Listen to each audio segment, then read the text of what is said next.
அனைவருக்கும் வணக்கம். நான் தமிழ் தேசிய பேராளுமை செந்தில் மல்லரின் மனைவியும் மல்லர் மீட்பு களத்தின் தலைமை நிலைய செயலாளருமான சுந்தரலட்சுமி செந்தில் மல்லர் பேசுகிறேன்.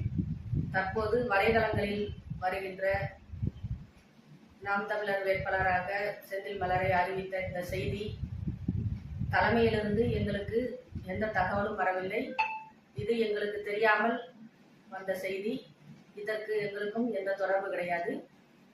அண்ணன் சீமானோடு என் கணவர் நெடுங்காலமாக தமிழ் தேசிய வட்டத்திலும் நெருங்கிய நட்பில் இருந்து வருகிறார்.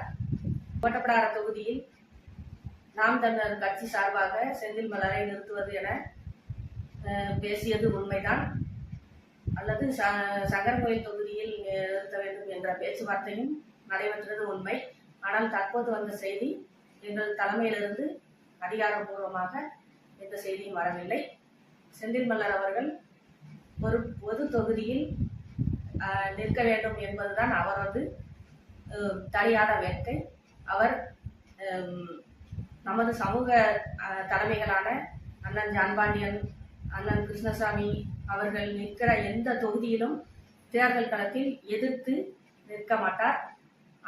அவர்கள் நிற்கின்ற தொகுதிகளில் அவர்கள் வெற்றி பெற்று சட்டமன்றத்தில் அவர்களது குரல் தேவேந்திர வேளாளர் மக்களின் ஒட்டுமொத்த குரலாக ஒலிக்க வேண்டும் என்பதுதான் அவரது வேட்கை. அதற்கு அவர் முழு மனதாக அவரது வெற்றிக்கு பாடுபடுவார். இதுதான் மல்லர் மீட்பு களத்தின் நிலைப்பாடு.